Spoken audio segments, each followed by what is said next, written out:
Assalamualaikum warahmatullahi wabarakatuh. Apa kabarnya anak-anak ibu? Semoga dalam keadaan sehat ya. Baik, pada kali ini berjumpa lagi dengan program SIM, Sosiologi ISMI. Nah, pada pertemuan kedua ini kita akan membahas tentang teori perubahan sosial. Pada pertemuan sebelumnya, kalian telah membahas tentang definisi perubahan sosial. Nah, sudah tentu kalian pasti tahu ya apa itu perubahan sosial. Nah, mari kita lihat teori-teori penyebab perubahan sosial.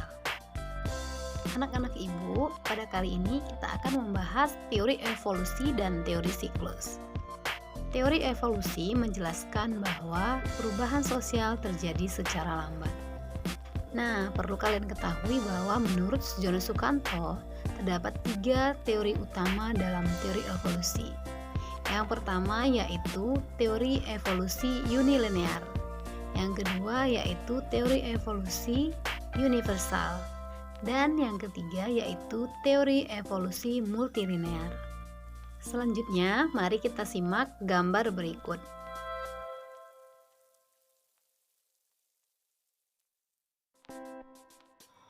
Gambar ini merupakan teori perubahan sosial menurut pola linear.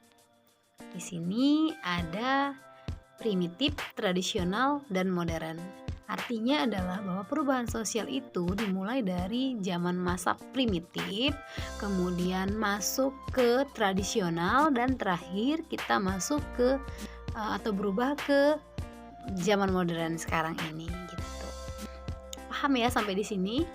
Nah, karena sudah paham, kita akan lanjut tentang teori siklus. Nah, sebelum masuk lebih jauh, silakan perhatikan gambar berikut ini.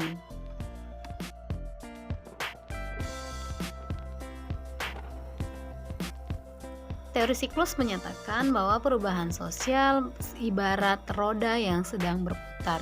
Artinya, perubahan itu tidak akan bisa kita hindari. Pada gambar bisa kita lihat dimulai dari primitif, kemudian tradisional, kemudian modern, nanti turun lagi ke bawah, berputar lagi bagaikan roda, berputar lagi. Bisa Ibu contohkan misalkan pada perubahan pakaian atau mode pakaian. Pada zaman dahulu misalkan musim yang namanya gamis model Malaysia. Nah, sekarang sudah diperbarui, muncul lagi gamis model Malaysia itu gitu. Nah, pernah ibu atau orang tua kita bilang, itu seperti baju mama dulu gitu. Nah, ternyata memang zaman dahulu sudah ada model yang seperti itu. Kemudian diulang lagi atau diulang lagi pada perubahan berikutnya, yaitu pada masa kita atau zaman kita, namun dengan bahan yang berbeda ataupun motif yang berbeda gitu. Kemudian juga pada celana ya. Dulu waktu ibu masih kecil ada yang namanya celana kampak gitu kan. Celana kampak itu yang lebar di bawahnya. Ternyata pada saat ibu sudah besar seperti ini, pada masa kalian sekarang remaja, ada yang namanya celana cutbray. Celana cutbray ini sebenarnya adalah celana kampak waktu ibu kecil dulu gitu. Jadi celana ini adalah perubahan yang kembali lagi kepada masa sebelumnya, seperti itu, kepada primitif, balik lagi tapi dia berubah-ubah gitu. Itulah dia model teori siklus. Mudah-mudahan paham sampai di sini ya. Anak-anak ibu, perubahan sosial pada teori evolusi jarang menimbulkan konflik karena perubahannya itu lambat, yang kadang tanpa disadari. Nah, perubahan cepat inilah yang sering menimbulkan konflik karena perubahan tiba-tiba besok seperti ini, besok lagi seperti ini akan menimbulkan gejolak, maka terjadilah konflik seperti itu.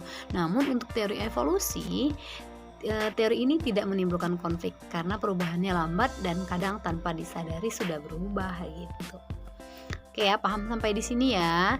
Nah, anak-anak ibu, sekian dulu materi kita. Apabila ada pertanyaan, silahkan boleh kalian di kolom chat, boleh melalui WA, dan melalui apapun yang kalian inginkan. Misalkan dari email juga boleh.